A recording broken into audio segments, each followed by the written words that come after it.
We're gonna be cute that we're live soon. You're lying. Okay. All right, Wilfredo, take us away. Assalamu alaikum, everybody. Welcome to our social lunch hour in CAIR, Florida. Today is a special lunch hour for me. One of my favorite students ever when I had the honor of teaching in Nurul Islam Academy here in South Florida. Aliyah Shipman is an Olympian, and she will be telling us more about her and not only her sports career, but her academic career as well. Joining us as a co host is our regional coordinator, Hiba Rahim. Hiba. Hi, assalamu alaikum, everyone. Good afternoon for those of us joining us for the social lunch hour. Yes, it is a very exciting program. I think it's our first CAIR Florida program hosting an Olympian, and there's so much to talk about possibilities and opportunities, especially to our Islamic school children, our young Muslim youth. So we're very honored to have Aliyah with us today and looking forward to the conversation. Welcome, Aliyah. Thank you, guys. I'm so excited to be here. Assalamu alaikum, everybody. I'm really excited to be honored at the social lunch hour today. Aliyah, tell us a little about yourself, your family. You're South Floridians. When I first came to South Florida, you were already here as a student. I had the honor and privilege to teach you and meet your family. But you want to tell us a little about your background. How do you made it to South Florida? And a little about your student's career first. And then we jump into the sports. Sure. So I've been living in South Florida my whole life. My mom moved here from India in the 1980s. So since then, she's lived here and I was born here. And from the age of about 6 to 15, I went to Nur Islam Academy. That's my record as a student. Mm-hmm. And then I went to another school called College Academy, and that's where I graduated high school. Yeah. And my wife was also your teacher, and you were the topic of our breakfast this morning. And she's also so excited and happy that you have made it so far. Heba, do you have any questions for Nadia? Yeah, so you talk about your childhood at school, and I'm just curious how you got involved in the sport. Tell us about balancing between your education and your sports life. How did that start, the interest? Okay, so as a little kid, I was kind of chubby. I was 9 years old when I started Taekwondo. And at that time, I was a chubby little kid, and a kid in my class at Nur Islam, he did karate. And then I told my mom, oh, that sounds really interesting. I want to try something out. And then the closest thing to my house was a Taekwondo school, and that's how it all started. And ever since then, yes, I've been juggling Taekwondo in school, and it has been hard, but I really work hard to do it. I have to organize my day and plan my classes around my training.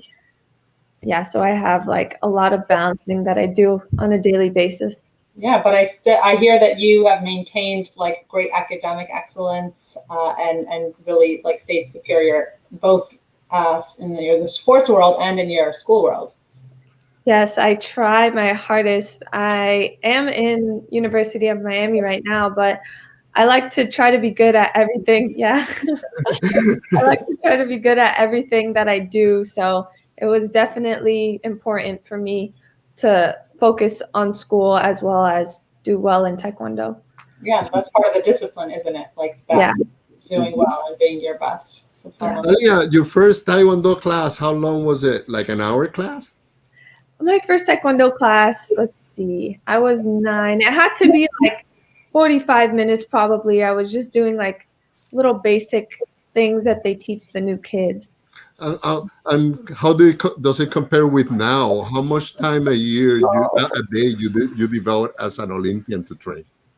My training right now is pretty much takes up my whole day. I train for many hours a day, at least 5-6 hours. So it's definitely much different than my first day.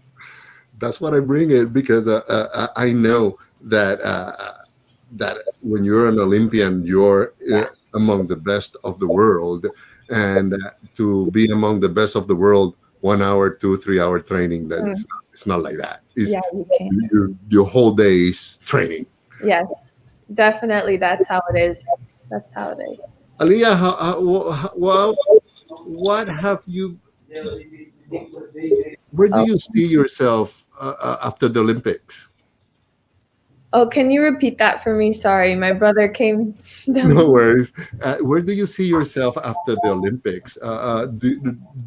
Because you're so young, you're an Olympian. You still, perhaps you're 20. How old are you, Shali?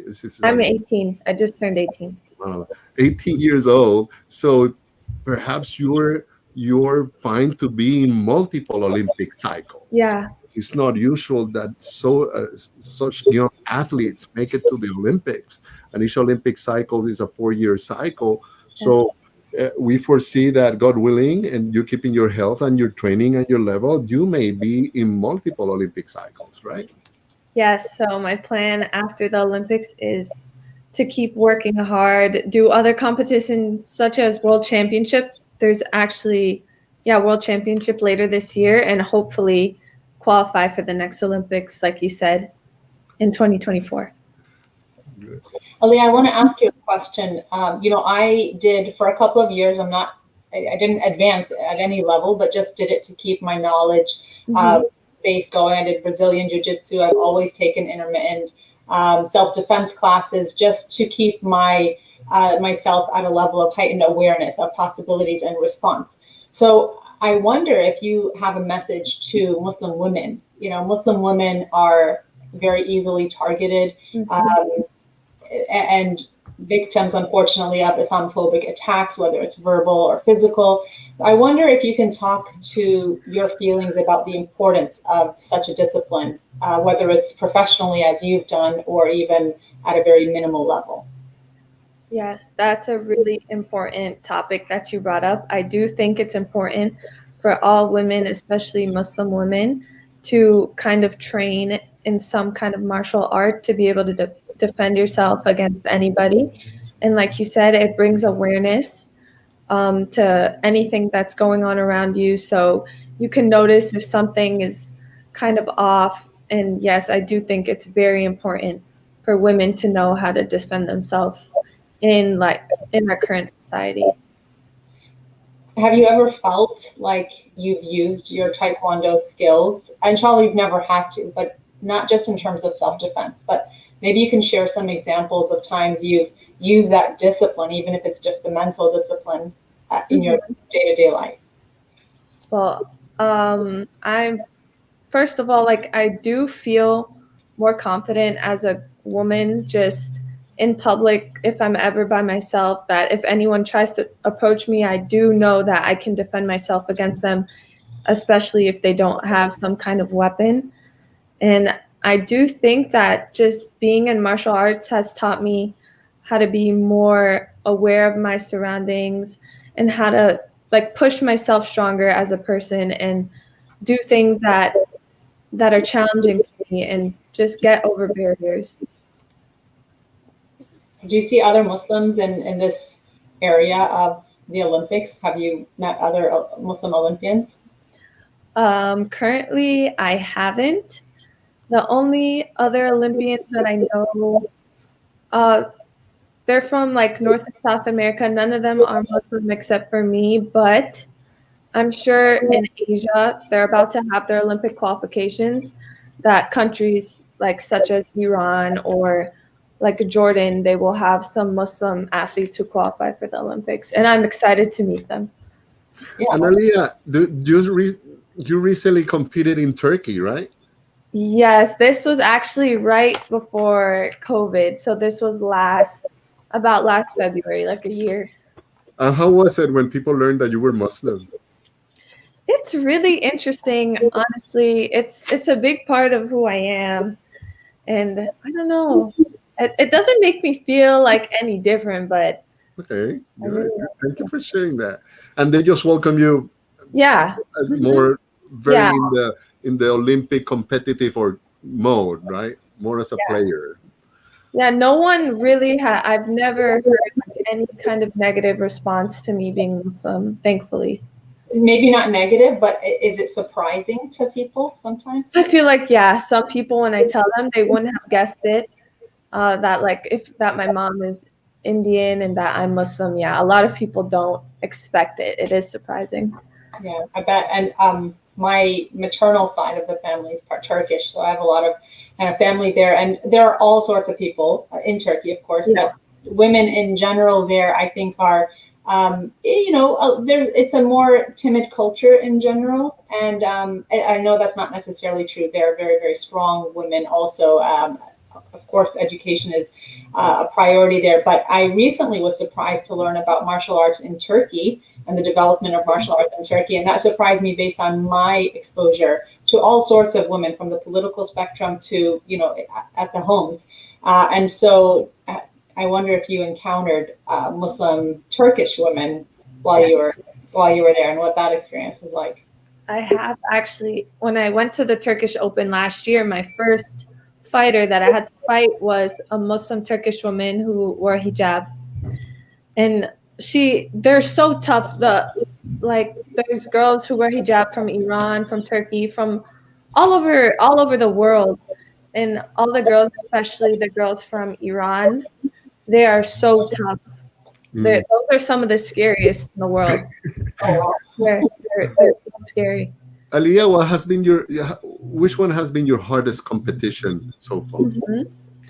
I have to say that my hardest competition was probably that Turkish Open, because I had went by myself all the way to Turkey, and I was like 17 years old. Is there's a big shift when you go to the 18 plus cat and to that of 17? Yes, definitely.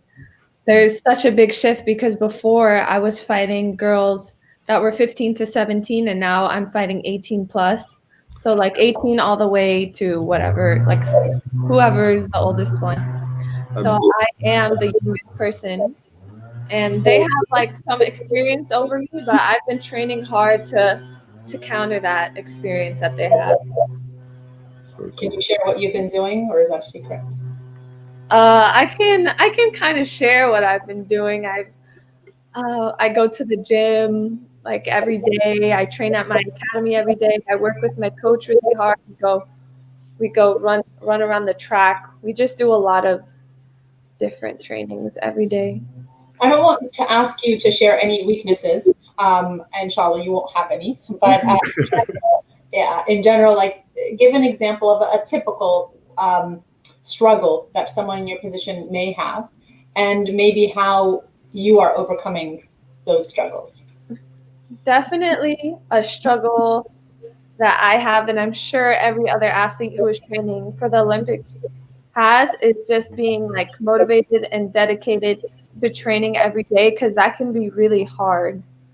But we just have to like look within ourselves, especially that's what I do. And I say to myself, if I do this, if I work hard, if I push, if I do my work, then I will be like the gold medalist at the Olympics, inshallah. Inshallah. What kind of training? Do you do strength training, a lot of cardio? What's in order of importance? How would you list things? I do a mixture of everything. Definitely a lot of cardio, because in a fight, even if you have the best technique, if someone can last longer than you, then you're going to lose. So I work on cardio. Be out. Yeah. I work on cardio. I do weights. I don't think anything is more important than the other. They all work together to make like a package of like the best fighter that you can be. And have your obviously your training team from when your start days until now, how different is that training team that surrounds you and your training now compared to previous of you being an Olympian?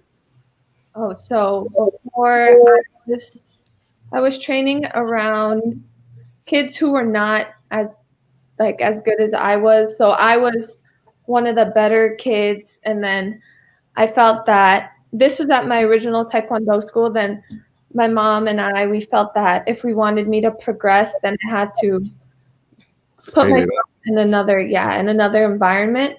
So then I have my current coach. That's when I met him about 4 years ago.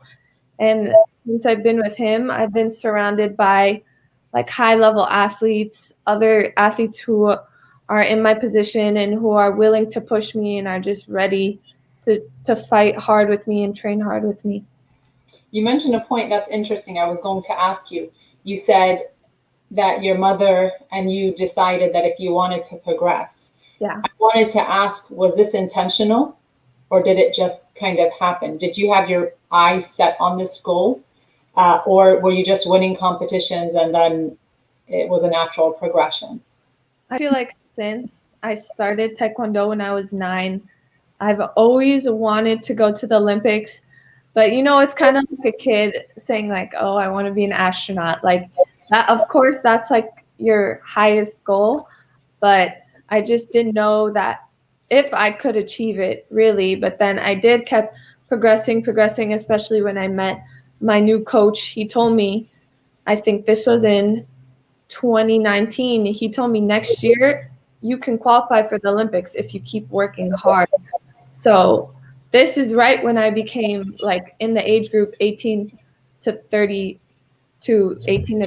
So I kept doing hard competitions and I was getting a good result. I was getting like a gold medal, bronze medals. And then just from there, I kept progressing and I was able to qualify. I'm going to tell you a story that happened to me once. I was probably around 18 or 19. And I usually, we would arm wrestle, friends and I, and I'd win a lot, even though I have skinny arms. And I remember once there was a mother who walked into the room and, she kind of laughed at us arm wrestling and I kind of laughed back. And she was a mother with a bunch of little kids, maybe even a little, out of shape.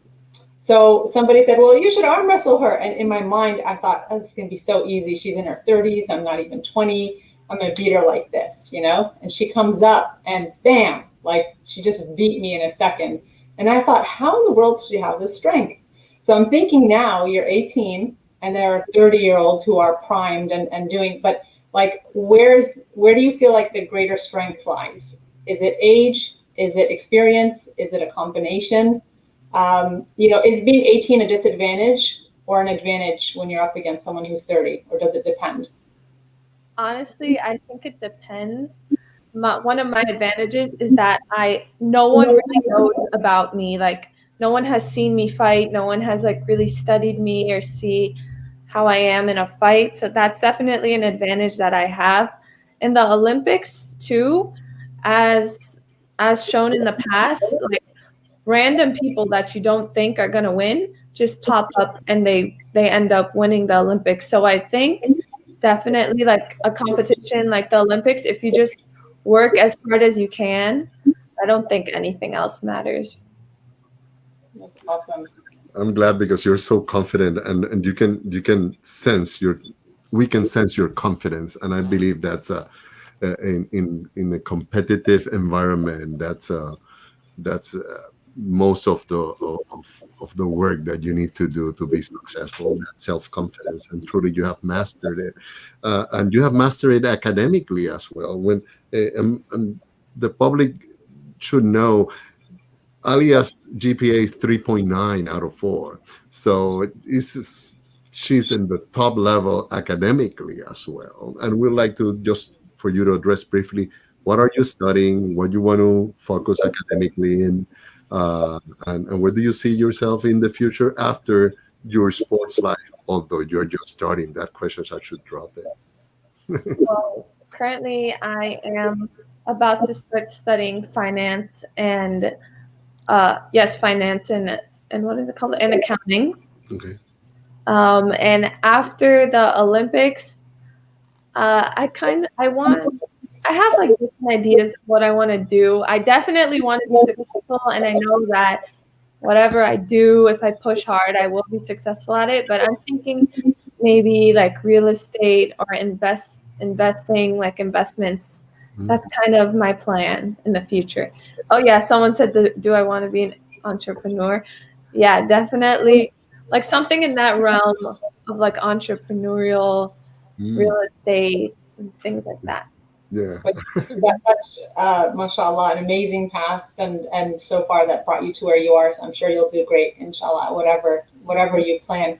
How about community and family support? How's that being received? Definitely, I've received so much support from my family and everyone around me. They are definitely a huge part of what's pushing me and what's keeping me positive. Yes, everyone has just been great. You're getting support online. We've Oh, got, I see. inshallah, great inspiration for our youth. Rock on. Thank you, And guys. let's go, Aliyah, the most amazing champion in the world, mashallah. My coach. Aliyah, you had another competition that is a Pan Am competition. That's the nations from Canada to the Patagonia in Argentina. How did you did in that in those? That was actually the competition that qualified me for the Olympics. That was last March. That coming into that competition, I was definitely the underdog, and I did not have any pressure on me because I was 17 years old. I was the absolute youngest age that I could be to even think about qualifying for the Olympics. So, kind of my mindset was like, okay, if it doesn't happen, I'm so young. I'll just do it next time in 4 years. But I also had the goal to actually qualify for the Olympics. So my first fight, I had to fight this girl who was definitely one, like the girl that, so two girls can qualify in one division. So this girl, people were like, she's definitely going to qualify. She was the favorite to qualify. So she was my first fight, and I was not nervous. I wasn't nervous. I wasn't nervous, but I fought her, and then I won that fight. She was from Colombia, and my next fight was this tall girl from Dominican Republic. I think she was like 6 feet tall. And I saw her previous fight, and I was like, okay, I got this. I'm so close to qualifying for the Olympics. All I had to do was just win it, and then I would be there. And that's what I did. Well, it seems you are the best, as Zahra was saying. So, alhamdulillah. Alhamdulillah. Congratulations to you for your, to just reaching where you've reached. And I guess as we start to wrap up, I wonder if you can give advice, like, from the beginning to the end. Maybe you can first share an obstacle. Like maybe was there any one point or more than one point where you were like, I can't do this? Roadblocks, just some obstacles on the way. And if so, how you overcame them. And then just advice to our youth. We'll probably wrap up with that. Okay, so I don't think I ever wanted to fully just stop and quit, but definitely at the end of 2019, there's like periods in which athletes, they reach like their peak and then they kind of go down. So the end of 2019 is kind of when I started to go down. And at that time, I lost a few competitions that I definitely could have won, and those were like important competitions. So at that point, I was like, I'm not doing as well as I can do, that I know that I can do. And then at that point, I think the qualifier for the Olympics was just like 5 or 6 months away. So then I kind of told myself, like, me and my coach, we spoke, and that this is just normal. This is what happens to all athletes, and we just need to push through it, which I did. And I was able to overcome that. That was definitely one of like my roadblocks. And my advice to young kids is that anything you want to do, you can do it. Nothing is impossible, even if it seems you have a lot on your plate. If you just try your hardest, there's nothing you can't achieve. It doesn't matter how old you are, if you're a boy, if you're a girl, nothing matters. Just do what you want to do, and just you can be successful. Put your mind to it. Yeah, exactly. Freda, are you muted? Aliyah, you're an inspiration not just for kids and children your age and teenagers. You're an inspiration for all. Thank you. You're what we as parents aspire from kids, for kids to be healthy, to do their best in what they are best. And inshallah, you will continue to be successful and continue to be a flag bearer of our Muslim youth in Florida and in the nation. Yeah. Inshallah. Can't wait to see you on a cereal box.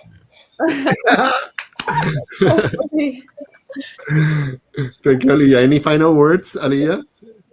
I don't know. I just think my final message again would be just you can do whatever you want to do. Just put your mind to it. Sahaba, do you want to say bye to everybody? Yeah, well, thanks a lot, Aliyah, for joining us, for sharing your time with us. Inshallah, we really wish you the best of success. You will, as Wilfredo said, you will be and you are an inspiration to so many people. And the more people learn about you, because you're right, you're like coming from South Florida, and maybe perhaps a lot of people have not met you before or seen you, but you're so humble, mashallah. You're smart, beautiful young woman, and inshallah, in your Taekwondo, just superiority, you'll just dominate and win, inshallah, bring back the gold and represent, inshallah, continue to be that inspiration to our youth who are aspiring and working or hoping or wondering, just is this possible? Like you said, it's such a far-fetched dream, like to be an astronaut, right? But you've shown that with commitment, and work and dedication and perseverance, you can do it, and so can they. Thank you so much. Good. Some messages. I love my baby. You're gonna kill it. I just want to share it to you. Thank you, Aliyah. May Allah bless you and your family. Thank you. Assalamu alaikum.